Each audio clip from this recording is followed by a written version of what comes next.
Well, this might be how some people remember him, but not me. When I think of Elvis Presley, I go back to when I worked with him in 1962 on my first movie. It happened at the World's Fair.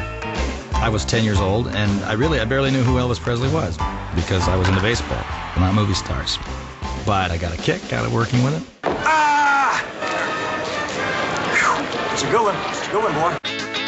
We had a great time working on that picture, but as we filmed, I noticed that crowds of girls were flocking to our set. I mean, we were on location at the Seattle World's Fair, and it was my first experience seeing an actual mob scene. There must have been 8,000 girls just going crazy, blocking his way and seriously throwing themselves onto his car, and it just, it was bizarre.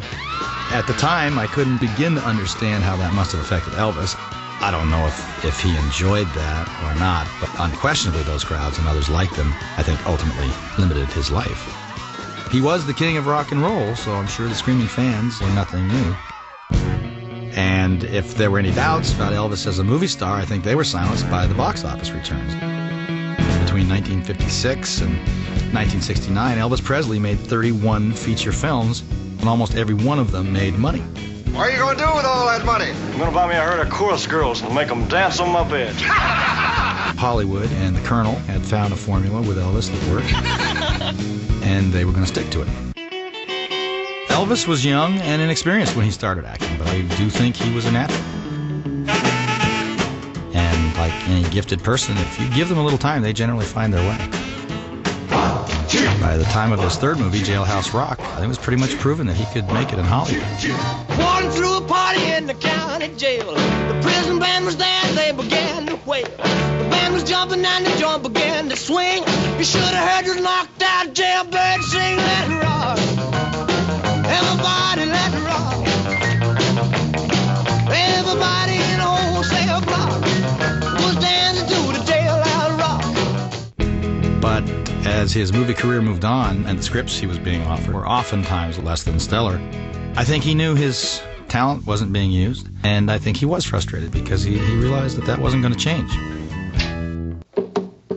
Yet he was a singer first, and not just any singer, but the singer of the 20th century.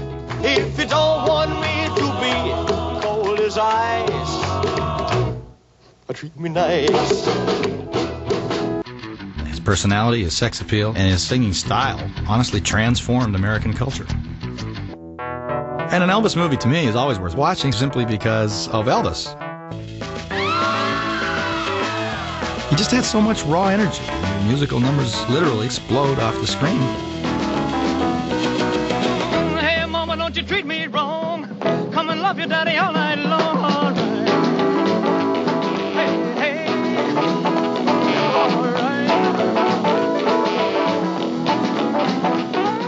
That was going to be a big challenge, one of the biggest challenges of my career, to try to capture that energy and enthusiasm for the 1979 film Elvis. I got a gal named Daisy. She almost drives me crazy. I got a gal named Daisy. She almost drives me crazy. She knows how to love me, yes indeed. My boy don't know what you do to me. Tutti frutti, oh Rudy. Tutti frutti, oh Rudy. Tutti frutti, oh Rudy. Tutti frutti, oh Rudy. Tutti frutti, oh Rudy. Wop bop loo bop like bamboo. Now, I don't take much stock in coincidences, but it is interesting to me that Elvis was 27 years old when I worked with him. It happened at the World's Fair, and I was 27 when I portrayed him. And most of the things I used, I can honestly say I picked up from working with him on that one film. That's how strong an impression he made on me. I've even had a chance to revisit Elvis the Legend in a film that I made called 3,000 Miles to Graceland, which it was kind of weird to put the outfit back on. But when you do, I think that it's true to say anyone who does totally gets what he was about. You know, you can just hear him saying, no, man, I want the collar really high, 2 inches higher all the way around, you know, and jewels, man, more jewels. One of the most telling stories about who Elvis really was involves my dad, and he was a character actor then, Bing Russell. He was with me one day on the set of It Happened at the World's Fair, and Elvis, who happened to be a fan of my dad's westerns, asked to meet with him. My dad was surprised and went over, and Elvis said to my dad, you know, nobody wears their cowboy hat the way you do, and if I ever get to do a western, you wouldn't be offended if I wear my hat like that, will you? To me, that was indicative of the kind of man that Elvis Presley really was. a naive, innocent guy who just happened to be a phenomenal talent. And that's how I remember Elvis. For Turner Classic Movies, I'm Kurt Russell.